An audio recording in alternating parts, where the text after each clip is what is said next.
Is anyone out there? Well, if you are, it's time to make a purchase because the holidays are upon us and everyone knows that our collections make the best unique gift at great pricing. For you horror fans, check out the all-new Horror 500 Gigabyte collection and also the new 2 Terabyte Sci-Fi and Horror collection. You ask, where do I go to get these fantastic collections?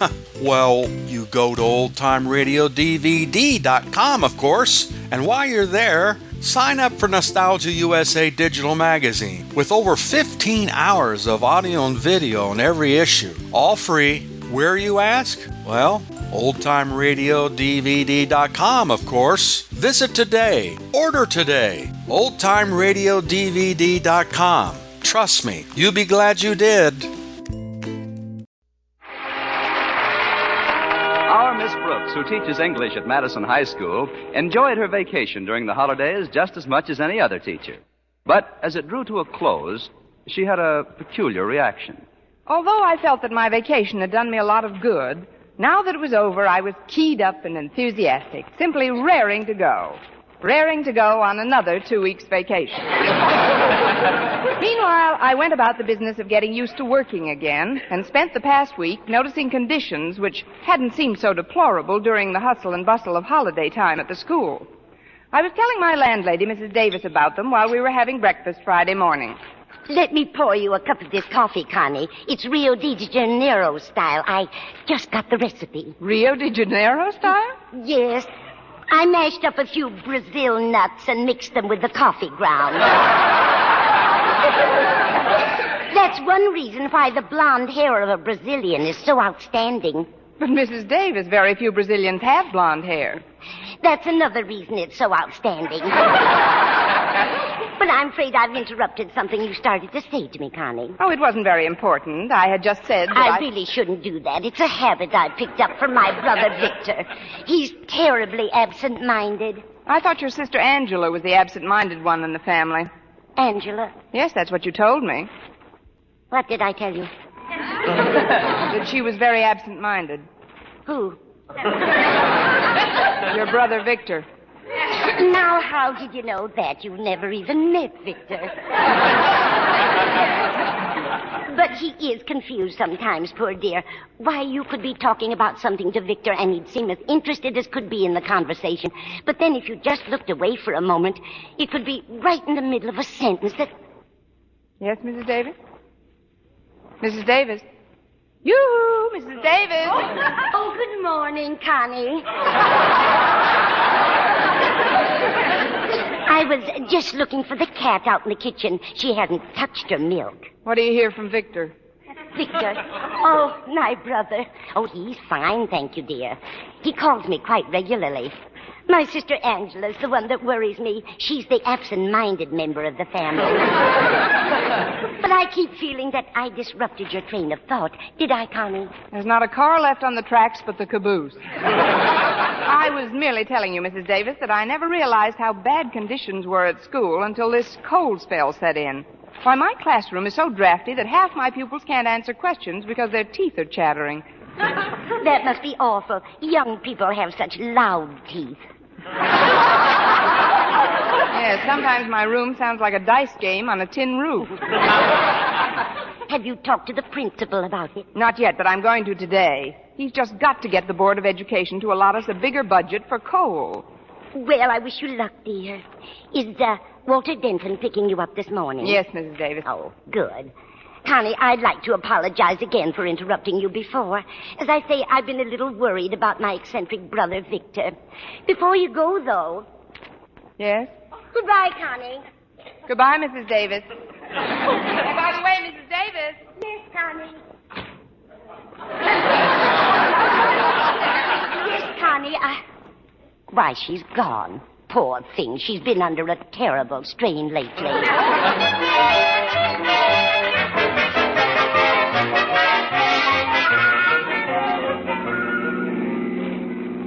I'm glad you picked me up early, Walter. I've got to stop in and see Mr. Conklin before my first class. Oh, golly, Miss Brooks, there must be some pleasanter way to start off a Friday morning for a perfectly nice English teacher. Yes, there must be. Oh, it isn't that I don't respect Mr. Conklin. It's just that Oh, there's something about you, Miss Brooks, that... Well, before the hallowed walls of our beloved Madison High heaves into view, I want you to know that... Just a minute, Walter. Would you mind taking that sentence again a little slower? I merely exclaimed, before the hallowed walls of our beloved Madison High heaves into view. That's what I thought you explained. Anything wrong, Miss Brooks? Well, frankly, Walter, I'd hesitate to correct that sentence without stopping at Teachers College for a refresher course. But what do you mean by heaves into view? Well, every so often you read about a ship that hove into view, don't you? Yes. Well, hove must be the past tense, mustn't it? Heave, haved, hove, isn't it? Oh, of course not, Walter. Heave, heaved, haved, heave, haved. What do you want me to know before Madison High heaves into view? That you command as much respect as Mr. Conklin, plus the admiration of the entire student body, and that your personal warmth and charm is only exceeded by your excellence in your chosen field of instruction. Ain't it the truth? I don't want to seem unduly inquisitive, Walter, but to what do I owe this verbal plaque? Nothing. It's just a natural reaction. Completely spontaneous and unrehearsed. And what did you get from our sponsor when you were selected as a contestant? A pen and pencil set that's guaranteed... Oh, no, that's not fair. No, I'm being completely sincere and have no ulterior motive whatsoever. Then thank you, Walter. No, that's okay. Miss Brooks. Yes? Would you do me a favor? If I say no, you'll take back the plaque. Well, what is it? Well, it's a basketball team. As you know, I'm the new manager, so it's up to me to see Mr. Conklin about getting some things that we need immediately. And? And it's up to you to see Mr. Conklin for me, because I'm rarely up to seeing Mr. Conklin. What I mean is that we've just got to get some more trunks. Where are you going? No, we're not going anywhere. No, we need stuff for the guys to put on while they're playing. You see, right now, every time we send in a substitute, he has to take a blanket along with him and change trunks with the fella he's replacing. About 10 pairs should do fine. 10 pairs? Why don't you just get a larger blanket? Oh, no, this is serious, Miss Brooks. Oh, another thing you've got to talk to Mr. Conklin about for me is the temperature in the gym. It's so cold in there, a good humor man has to referee the game. Of course, I'm exaggerating, Miss Brooks. I know, Walter, but, A, just what do you want me to ask Mr. Conklin? And B, why should it be me instead of you? Well, A, to requisition $100 worth of equipment for the basketball team from the school board, and B, because you're older and carry more weight. And C, if we were driving in my car, you'd be walking by now. Oh, you don't understand, Miss Brooks. I'm not trying to shirk my duties, but... Oh, this is a legitimate beef. Let me put it this way. In the stockyards, when they want the sheep to run a certain way, they don't send a little lamb out to guide them. They send an old goat.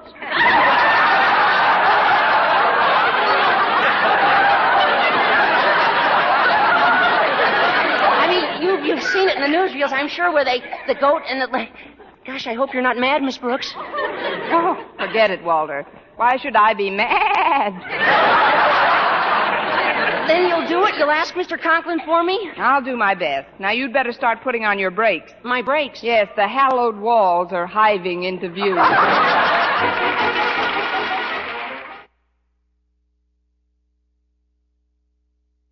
Ladies, regardless of age, skin type, or previous beauty care, doctors prove you, too, may win a lovelier complexion with Palmolive soap. But to win this lovelier complexion, the kind men admire and women envy, you must stop improper cleansing. Instead, use Palmolive soap the way doctors advise. Remember, 36 doctors, leading skin specialists, advised 1,285 women, many with complexion problems, to use Palmolive this way.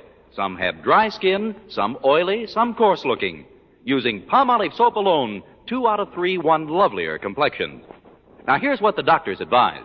Wash your face with Palmolive soap. Massaging for 1 minute with Palmolive's soft lather. This cleansing massage brings your skin Palmolive's full beautifying effect. Rinse.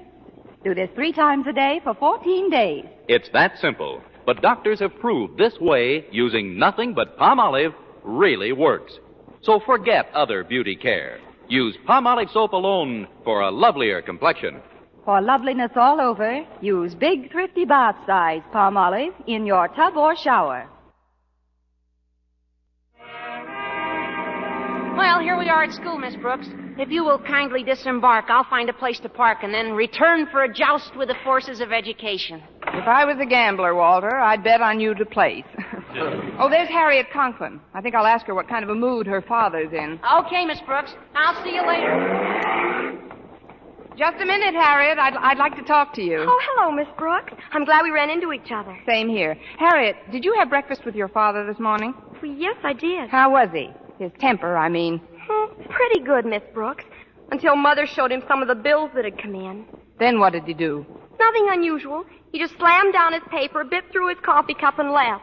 It could have been worse. Sure, he could have bitten your mother. That's one of the reasons I'm glad we ran into each other. Miss Brooks, did I ever tell you what an unending source of inspiration you are? Oh, I must end somewhere. I mean it, Miss Brooks. You're more than just an excellent instructor of English. You're... I'm the patsy who's going to face your father with one of your problems. all this and psychic, too. How did you know I wanted you to talk to Daddy for me, Miss Brooks? Well, why should you be an exception, Harriet? What's your complaint? The domestic science room. It's like a deep freeze. That room, too? It's so cold that most of us wear gloves all during the class. Makes it very awkward, Miss Brooks. Especially when we're trying to use the sewing machine. Sounds pretty bad. Bad? It's terrible. Yesterday, Bessie Snyder sewed 5 of her fingers together. Oh, what's so terrible about that? Gives you an extra ladle for the cooking class. It broke the sewing machine, and we need $200 for a new one. Oh, but Harriet... Miss Brooks, it's up to you to make conditions in this school livable. For you mean? I'd better be armed with plenty of facts before I face your father, though. I think I'll make a survey of the rest of the rooms. Starting with Mr. Boynton's biology laboratory? Now who's psychic? Yes, Harriet, I think I'll interview the shy master of the microbes. I've been in there, Miss Brooks. It's even colder than the other rooms. I hope you can do something about it. I should be able to, with the experience I've had. Well, what do you mean, Miss Brooks? I've been trying to thaw Mr. Boynton out for years.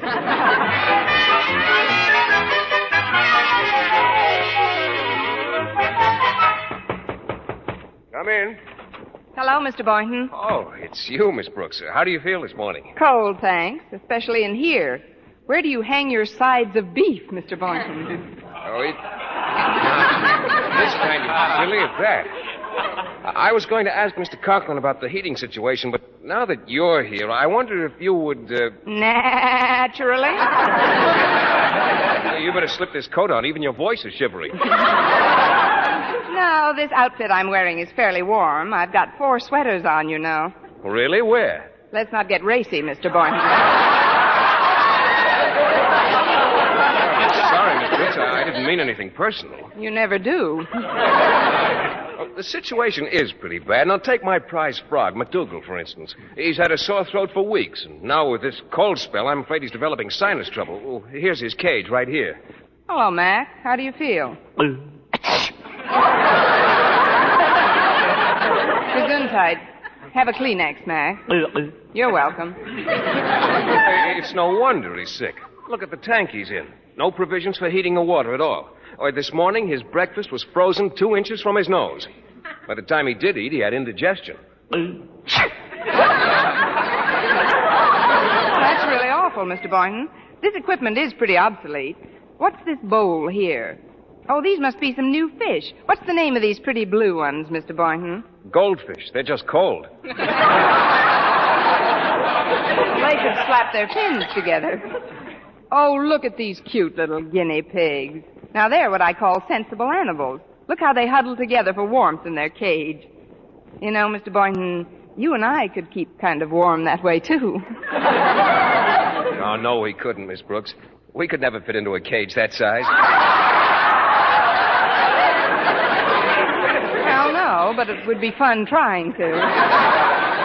Look, Mr. Boynton, about what do you estimate it would cost for new equipment for this lab? Oh, a couple of $100, roughly. $150 if you smooth it out. That's a sort of a joke, Miss Brooks. First I said roughly, and then 150 if you smooth it out. Oh. That's a Lulu. I know another one, but I wish you'd stop me if you've heard it. It's about this group of people. I've heard it.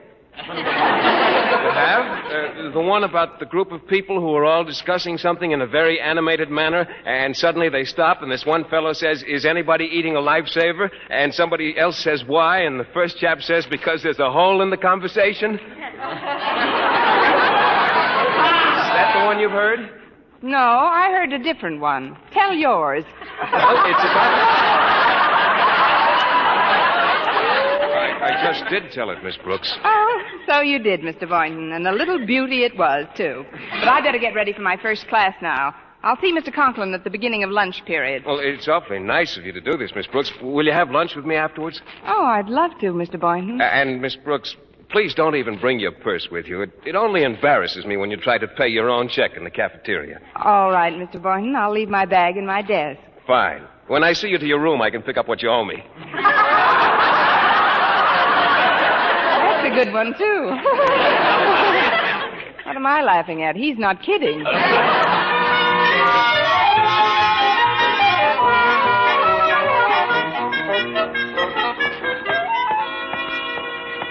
Let's see this list now. Weather stripping for my room, $50. Basketball team equipment, $100. New sewing machine, about $200. And biology lab equipment, $150. Total, $500.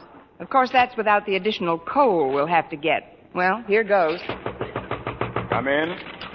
Hello, Mr. Conklin. I just wanted to Sit down a moment, Miss Brooks. I'm speaking on the phone. Yes, sir. So you see, Miss Stanhope, this senseless extravagance has got to stop.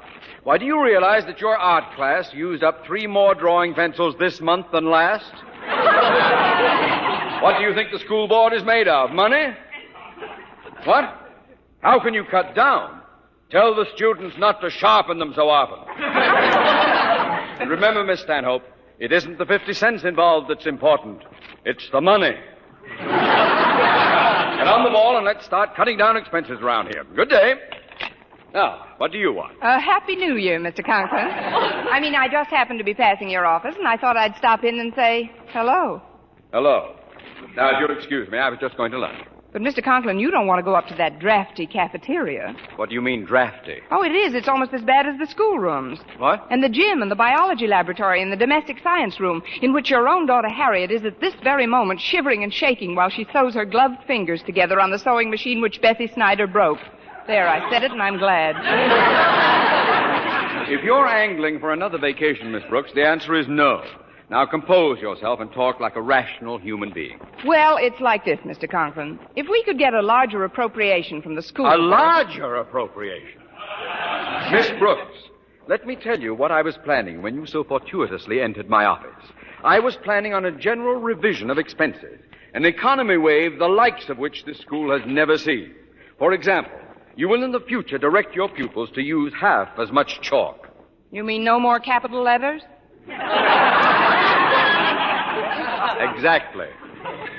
And this building, it's kept like a hothouse. I intend to cut way down on the supply of coal we're wasting. Wasting? But... Don't but me, young woman. Oh, I can't help it. I'm the goat that was picked for the job.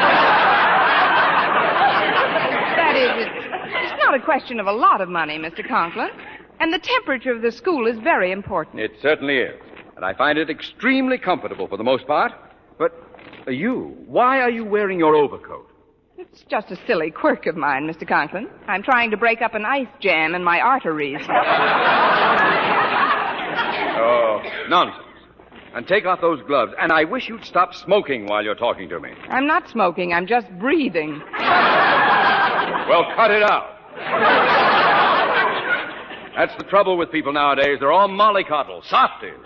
Why, when I think of our forefathers at Valley Forge, dragging cannons through the snow with their feet wrapped in rags, it's enough to make my blood boil. Well, it wouldn't boil in my room. Look, Mr. Conklin, if you don't care about people, think of the poor little animals in Mr. Boynton's laboratory. What's wrong with them? The white mice can't run around on the treadmill without snowshoes. McDougal doesn't know whether to croak, sneeze, or hiccup. So he does all 3, and it's pretty depressing.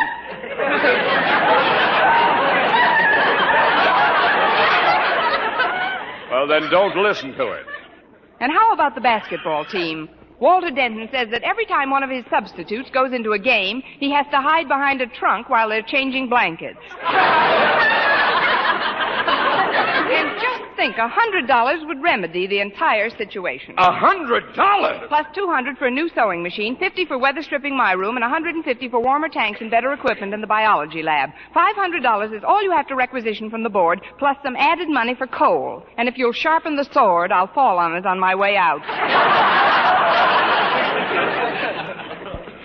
Miss Brooks, I'm going to try to control myself. I'm going to walk over to that window and look out of it. A moment later, I'm going to turn around, and you will have gone quietly out of the door.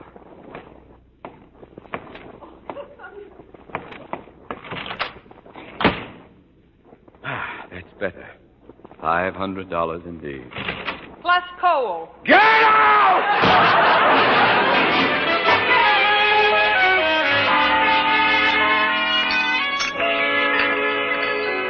Well, here I am, Miss Brooks. The cafeteria was pretty crowded today. Young Denton here invited us to share his table. Sure, sit down, Miss Brooks. Want me to get you a tray? Thanks, Walter, but I haven't time to eat right now. I've just left Mr. Conklin's office, and he's flatly refused to requisition a penny from the school board. But the temperature, my animals, McDougal's toes are frostbitten now. And how about my basketball team? We got a very important home game on tomorrow night, and that gym is just icy. Oh, we gotta do something, Miss Brooks. We just gotta get some more coal into this building. Well, maybe we could start an airlift. No, I guess not. Wait a minute. The only way to make Mr. Conklin see the necessity of improving the coal situation is to pretend we're all coming down with colds. You mean go into his office sneezing and coughing and all? Exactly. He won't dare face a school board investigation if he thinks an epidemic is starting. Besides, I happen to know he's quite a hypochondriac when it comes to contagious germs. But if we really don't have colds, it'd be lying to say we have, wouldn't it? It's a white lie for the common good, Mr. Boynton.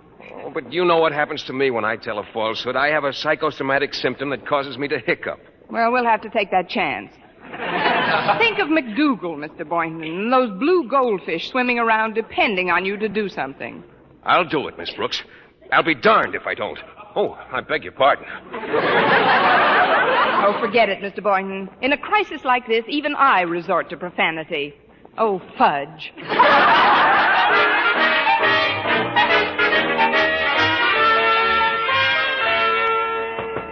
Come in. Mr. Conklin, I got a bad cold. What? It's in by Doze and Ed, mostly. Turn around, Boynton. Don't you know those germs travel? How long have you had this cold? Oh, for a long time. Achoo! You caught something from that wretched frog of yours. Now go take some aspirin, go home early, do something, but get out of this office at once. But, Mr. Conklin, if my laboratory was a little bit warmer... I'll talk to you after you've recovered, Boynton. Fine, Mr. Conklin. Thank you, sir. Achoo! Better open the window and clear the air in this room. That's better. Come in. It's me, Mr. Conklin. Water deaded. What do you want, Denton? As manager of the basketball team, I'd like to request a warmer gym. A what? A warmer gym to play in. It's freezing in there. I got a cold.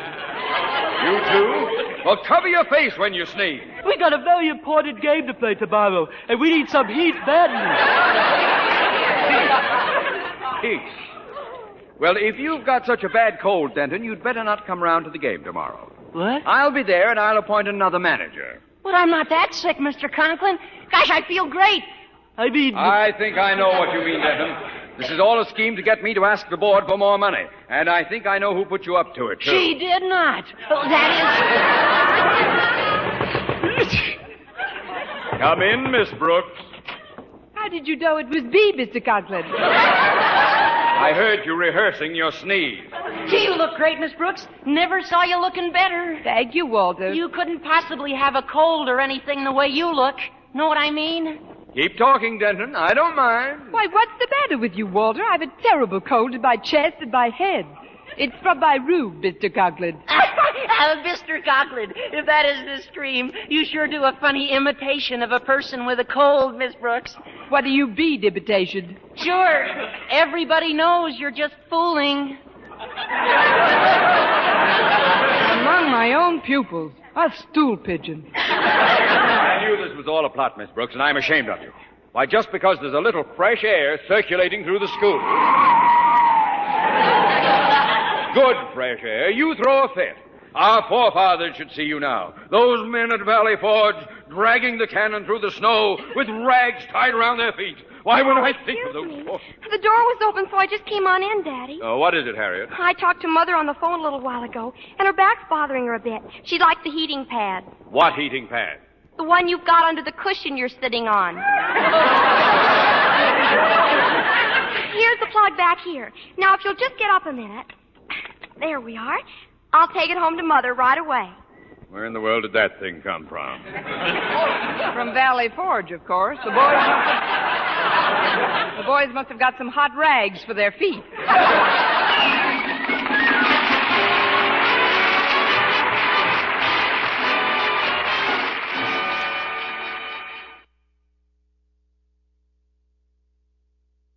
Well, Mr. Conklin recommended the necessary expenditures to the school board and personally ordered some coal immediately. I thought it was a very sportsmanlike and unselfish gesture, and I started to tell him so when I met him in the hall. Mr. Conklin, I think it was very nice of you to tackle this problem so promptly. Thanks, Miss Brooks. But I wasn't prompt enough. I'm getting pneumonia.